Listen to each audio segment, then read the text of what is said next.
It's definitely possible for a swordsman to block an incoming crossbow bolt, but it would take a lot of practice. Oh, that's interesting. So he's kind of parrying, but he's also grabbing him by the hand. This is not a good position. So what would you do about this? Okay, so I think that the only thing I could do would be to try and back up and maybe duck, because the way that Ryan's arm is, he can't go much further than this.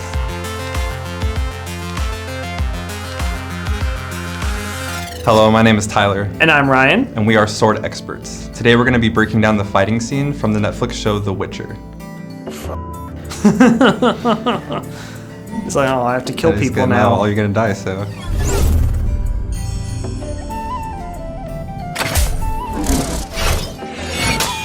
Yo, the balls to not move at all. Oh, man. Through the oh! Did he just block another crossbow bolt? He did! Oh, wow. Oh my god. Oh, that's a sword! With his left hand, he threw it. I know.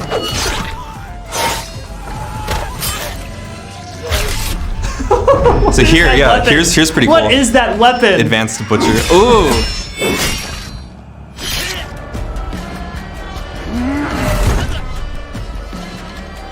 He's just like, dude.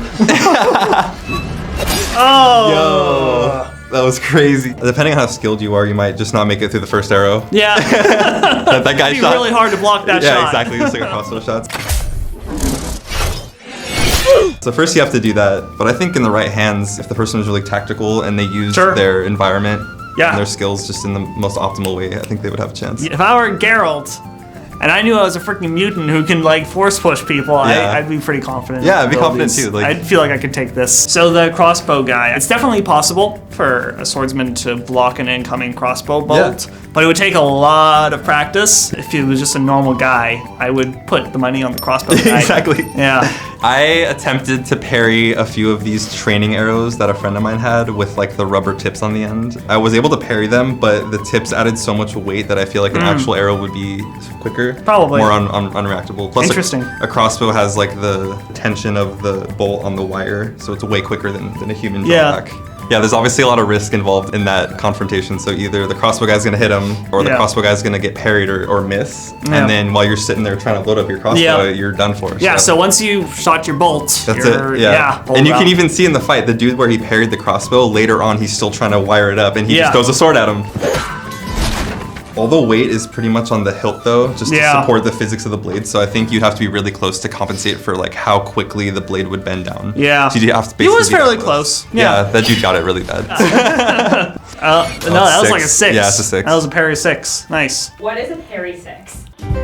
All right, so a parry is basically a block or a deflection, right? So when he comes in, instead of just holding on for dear life and hoping he doesn't hit me, he comes in, I deflect, right? And then that leaves him open for a wide open kill. There are a lot of different parries that you could do. So each parry kind of corresponds with a different part of the body. So imagine that your body is divided into quadrants. If you're a righty, 6 is on the chest, sword side. So a parry 6 is defending that part of your body. Yeah, your natural guard is on your 6, and then your other guard over here would be 4. So when you blocked that first crossbow bolt, if you see really quick, he does a really fast circle 6 and just circles it out of there. Completely blocks it. So parry 1 is right here. Imagine you're just pulling the sword out of your sheath, right? Parry 2, parry 3, parry 4, parry 5, parry 6, 7, 8, parry 9. And then there's also parry 10, which is the useless stage fighting one, which is like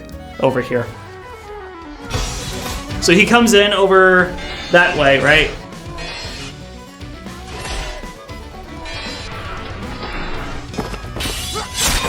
Oh, that's interesting. So he's kind of parrying, but he's also grabbing him by the hand. This is not a good position. I know, right? Right? 'Cause you have less reach like this. And control. So if I'm here, he can still come around.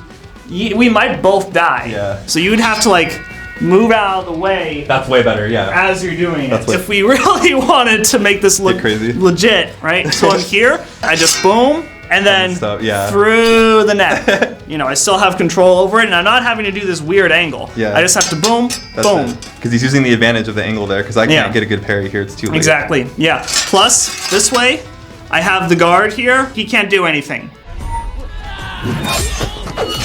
Ooh, that was a cool one. Boom. And then through the neck. Yeah. Around to the neck. I like that one. But I still think that it'd be much faster if you were going, instead just go whack to the head and then boom. Oh yeah. Because that's hard to bring the blade around for that one. Yeah, and kind of what we were saying before, like with the unnecessary spins in choreography. Yeah. The spin's actually unnecessary here, but it does look really cool. Yeah, that dude's got like some weird like cleavers. Okay, so it's a big cleaver with a secondary grip on top. I guess that would make it more of a defensive stance. Yes. Because you'd be able to block. I just don't know how you would use that. I don't know how you would fight with that. Yeah, I guess he couldn't pull it off, dude. But it's a pretty cool, unique weapon. And goodbye to your head. I think it would be pretty difficult to cut someone's head off, especially how clean as Geralt does, especially with like one hand. To have an attack of that caliber, you would have to do some type of stepping motion. Yeah. It would have to be a big swing, something that would have a lot of preparation to do in its attack, and also probably rough on the recovery. Like after you do that, you probably couldn't immediately fight someone. It'd be exhausting. Yeah, like cutting a small tree in half, honestly. Totally. It's to balance her thrust. Because holding your sword out like this takes a lot of shoulder strength and arm strength, so I think it's just a little holster. Yeah. Because her starting move is a thrust. It's a little impractical, but it's also like a lot of work went into this. I know. Like just thinking about like what the choreographers were doing, and then like, oh man, the actors had to learn this, and the fact they're able to perform at this speed. Yeah. Every single second has like 2 to 3 movements, feet and blade. It's crazy. That's the crazy thing. The actors train for months to learn fights. To do a 30-second fight. Yes.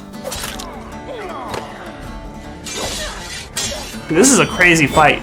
These are all crazy, dude. Man. Oh, around the back.